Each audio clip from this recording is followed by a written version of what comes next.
Un stade de football d'Atlanta vient de devenir l'épicentre d'un conflit politique que même les plus proches alliés des États-Unis ne savent pas comment régler, et que presque personne hors du football n'avait vu venir. Tout n'a pas commencé par une crise diplomatique, mais par un match. Mais au coup de sifflet final, deux pays avaient ouvert une guerre terminée plus de 4 décennies plus tôt.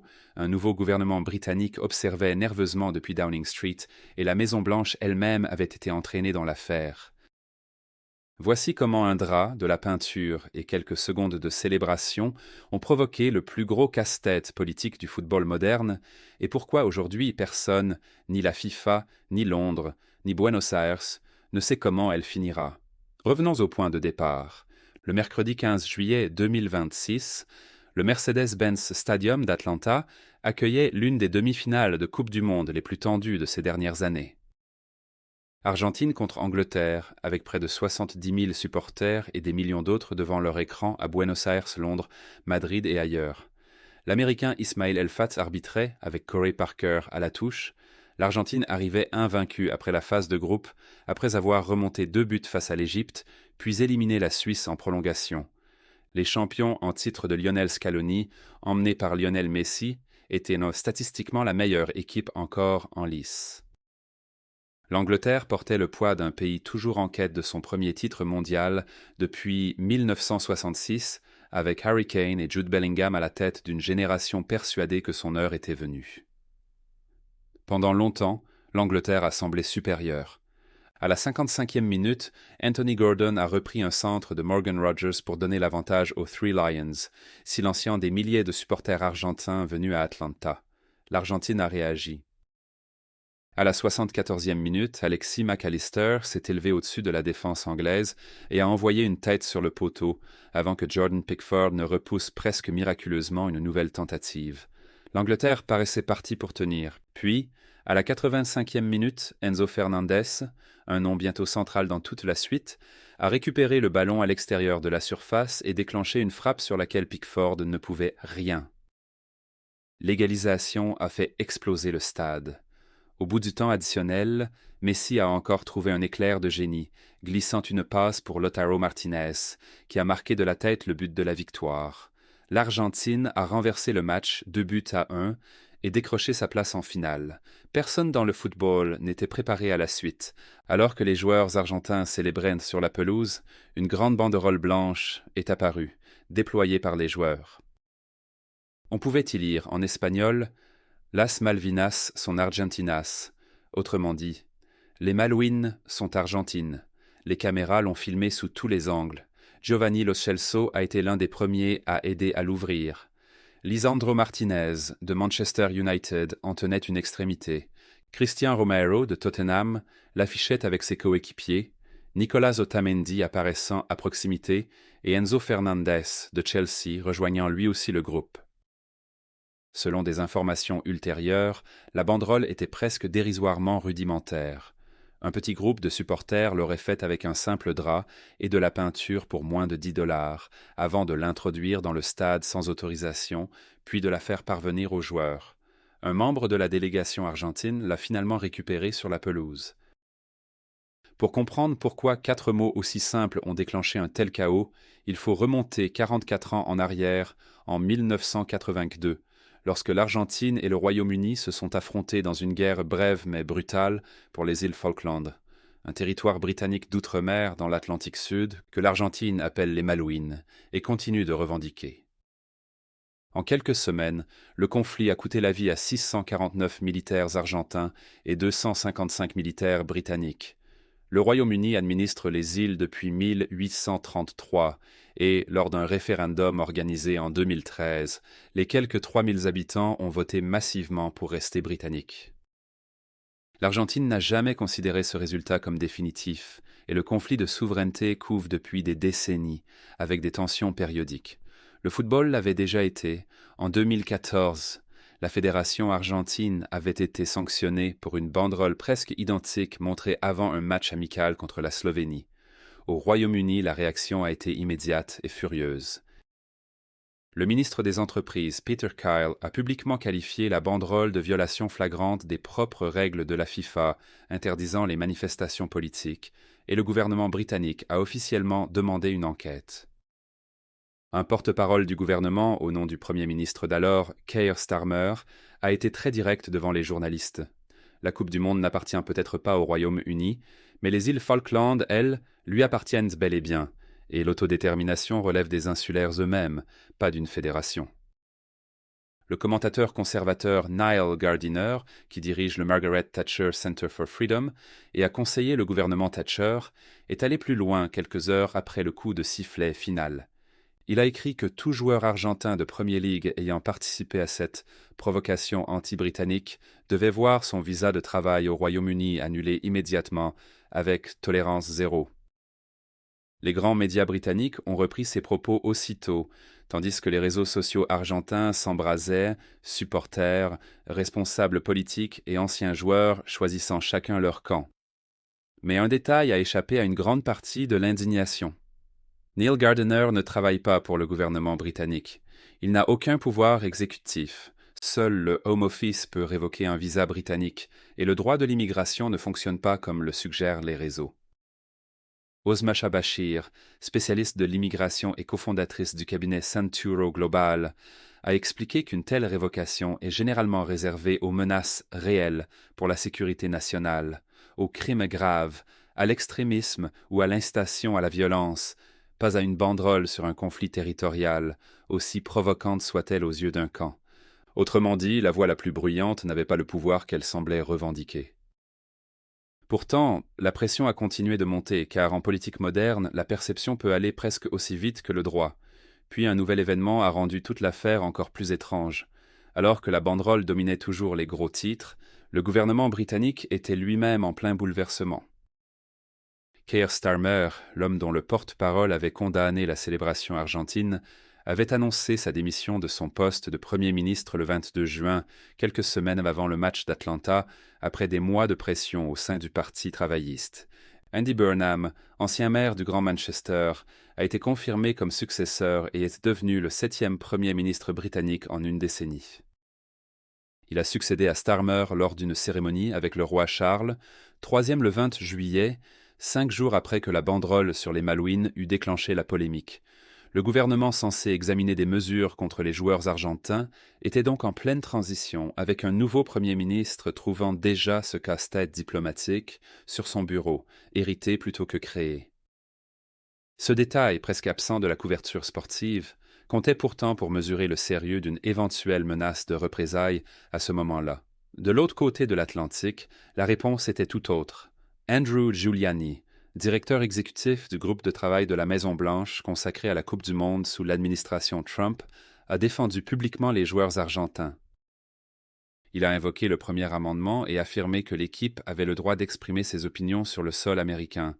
Selon des informations ultérieures, le groupe de travail de la Maison-Blanche aurait même laissé entendre que l'Argentine serait libre de montrer de nouveau la banderole si elle battait l'Espagne en finale, considérant l'épisode comme une question de liberté d'expression, non de discipline sportive. Cette position a placé le gouvernement américain en désaccord direct avec le Royaume-Uni sur l'interprétation d'une célébration sportive, transformant une scène de stade en véritable désaccord diplomatique à trois entre Washington, Londres et Buenos Aires. En Argentine, la réaction a été l'inverse de la colère britannique. Le président Javier Milei a publiquement soutenu les joueurs, jugeant leur célébration légitime et affirmant qu'elle reflétait un sentiment partagé par les Argentins ordinaires, tout en reconnaissant qu'il s'attendait à ce que la FIFA finisse par infliger une amende. Pendant plusieurs jours, les médias argentins ont présenté l'épisode non comme un scandale sportif, mais comme une question de dignité nationale, liée au souvenir de la guerre et des hommes qui y ont perdu la vie. Prise entre tous ces feux, la FIFA a avancé prudemment. Le 29 juillet 2026, sa commission de discipline a ouvert une procédure contre la Fédération argentine de football pour de possibles violations de son code disciplinaire, notamment l'usage d'un événement sportif pour des manifestations non sportives, le comportement de l'équipe, la discrimination et des manquements liés à l'ordre et à la sécurité. Le dossier citait Giovanni Lo Celso, Cristian Romero et Lisandro Martinez pour leur implication dans la banderole. Mais la FIFA est allée plus loin. La même vague disciplinaire a englobé un autre scandale. La violente bagarre après la finale de la Coupe du Monde, remportée par l'Espagne 1-0 contre l'Argentine après prolongation au MetLife Stadium dans le New Jersey. Le milieu Leandro Paredes a été visé par 3 accusations distinctes d'agression. Nahuel Molina a reçu 2 accusations d'agression et une autre pour comportement antisportif. Thiago Almada a été poursuivi pour comportement antisportif. Même Roberto Ayala, adjoint de l'Argentine et ancien international, a été accusé d'agression. Côté espagnol, le milieu Gavi a lui aussi été cité pour comportement antisportif. Les vidéos diffusées semblaient montrer Molina entrant violemment en contact avec Rodri, tandis que Paredes apparaissait en train de saisir le défenseur Eric Garcia à la gorge au milieu du chaos. C'est ici que l'histoire prend son angle politique le plus vif, car les critiques ont aussitôt demandé si la FIFA traitait toutes les fédérations pareilles. En 2014, la fédération argentine avait été condamnée à environ 30 000 francs suisses, soit quelques 20 000 livres sterling à l'époque, pour une banderole presque identique sur les Malouines avant un match amical. Après la Coupe du Monde 2022 au Qatar, la FIFA avait ouvert une procédure comparable après les célébrations du titre argentin, avant de n'infliger finalement aucune sanction significative. Alors, lorsque la même banderole est réapparue 12 ans plus tard sur la plus grande scène de ce sport, beaucoup ont posé l'évidente question: le code disciplinaire de la FIFA dissuade-t-il vraiment, ou son application dépend-elle simplement du poids commercial et politique du pays concerné? Une petite fédération, sans star mondiale ni audience à plusieurs milliards de dollars, aurait-elle droit au même traitement prudent et interminable? La question reste sans réponse et représente peut-être une accusation plus grave contre la gouvernance du football que la banderole elle-même. Voici l'élément le plus récent de cette saga, confirmé il y a quelques jours. Au 12 août 2026, le dossier de la FIFA visant la Fédération argentine de football et les joueurs nommément cités reste ouvert, sans sanction décidée. Pas d'amende, pas de suspension, pas de décision officielle, rien au-delà des accusations de juillet. Et dans une décision qui rallumera presque sûrement la polémique, la Fédération argentine a répondu à cette pression en assumant publiquement la banderole.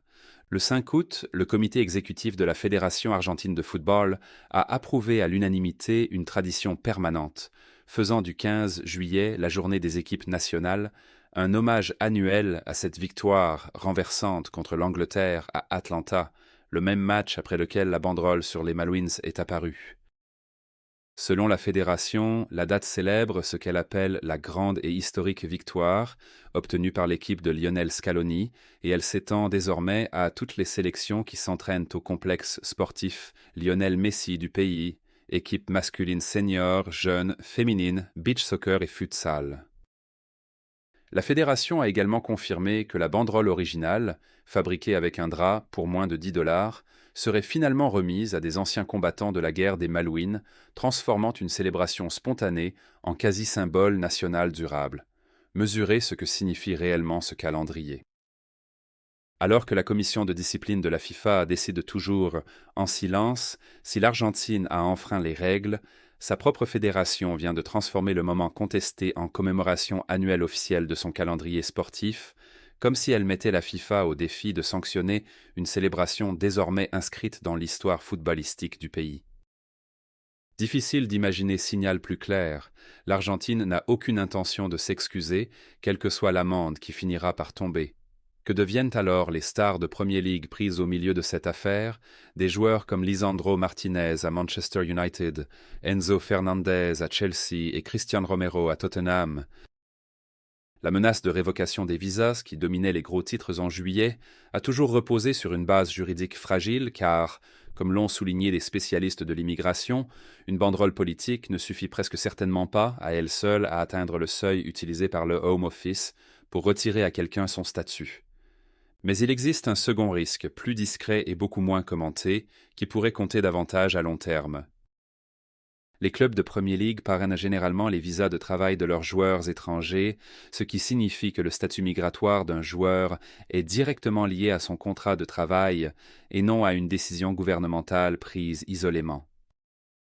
Si des sponsors s'inquiètent, si la colère des supporters s'intensifie ou si l'image du club commence à subir un réel préjudice commercial, ces clubs disposent de clauses de conduite standard qui pourraient, en théorie, servir à mettre fin à un contrat. Et si la relation de travail prend fin, le parrainage du visa qui lui est lié prend généralement fin lui aussi, ce qui pourrait concrètement contraindre un joueur à quitter le pays sans que le gouvernement n'ait jamais besoin de prendre une seule décision explicite contre lui. À ce jour, aucun club n'a engagé une telle démarche et rien ne laisse publiquement penser qu'un club compte le faire. Mais le mécanisme existe, discrètement en arrière-plan, quelle que soit la décision finale de la FIFA. Prenons un peu de recul par rapport aux accusations individuelles et regardons ce que cet épisode représente vraiment. Un match de football est devenu le point de rupture d'un conflit territorial plus ancien que presque tous les joueurs présents ce soir-là sur la pelouse d'Atlanta. Un commentateur politique dépourvu de pouvoir gouvernemental a, pendant quelques heures, convaincu une grande partie de la presse britannique que des visas allaient en être retirés. Le gouvernement censé envisager cette même menace était, au même moment, en train de remplacer son propre Premier ministre. Le gouvernement américain a publiquement soutenu les joueurs au nom de la liberté d'expression, en contradiction directe avec la position de Londres. Et la fédération argentine, au lieu de laisser la polémique s'éteindre discrètement, a choisi de la commémorer durablement. Mettez tout cela bout à bout, et cette histoire cesse d'être celle d'une banderole. Elle devient celle d'une frontière de plus en plus mince entre sport international, identité nationale, politique migratoire et pur théâtre politique, surtout lorsque les pays concernés n'arrivent même pas à s'accorder sur l'endroit où finit le sport et où commence la politique. Une question plus large plane aussi sur toute l'affaire, sans qu'aucune autorité n'y ait encore répondu officiellement. Le silence prolongé de la FIFA est-il lui-même une forme de diplomatie ? Chaque semaine sans décision est une semaine pendant laquelle l'Argentine continue de célébrer sans conséquence, la plainte anglaise reste sans réponse, et la FIFA évite d'avoir à choisir publiquement un camp dans un conflit de souveraineté entre deux pays qui ont réellement une histoire militaire commune. Certains dirigeants du football ont suggéré en privé que le retard pouvait être précisément la stratégie privilégiée par la FIFA. Laisser la colère retomber naturellement, plutôt que risquer de l'attiser avec une décision que l'un ou l'autre camp pourrait juger injuste. Il faudra peut-être attendre qu'une décision tombe enfin, quelle qu'en soit la date, pour savoir s'il s'agissait d'une prudence institutionnelle intelligente ou simplement d'une manière d'éviter le problème. Ce qui est certain aujourd'hui, à la mi-août 2026, c'est que rien n'est réellement réglé. L'Argentine a atteint la finale de la Coupe du Monde grâce à cette remontée à Atlanta, avant de perdre cette finale contre l'Espagne en prolongation. La controverse de la banderole des Malouines fait toujours l'objet d'une procédure ouverte de la FIFA avec de vrais joueurs nommément cités. La bagarre qui a suivi la finale est elle aussi toujours examinée, avec des accusations précises d'agression encore en suspens contre Paredes, Molina et des membres du staff argentin. Le Royaume-Uni a un nouveau Premier ministre, qui a hérité de cette situation plutôt que de la créer. La Maison-Blanche a adopté une position qui l'oppose à l'un de ses plus proches alliés. Et l'Argentine, au lieu d'attendre discrètement de connaître une éventuelle sanction, vient de transformer la soirée la plus controversée de son histoire récente en une commémoration nationale permanente. Aucune amende de la FIFA, qu'elle se compte en francs suisses ou en livres sterling, ne réglera un conflit de souveraineté que même plus de 4 décennies après une véritable guerre, personne n'a réussi à clore. Ce match continue de se jouer, simplement plus sur un terrain de football, et à l'heure actuelle, absolument personne ne peut dire avec certitude comment ni quand il prendra réellement fin.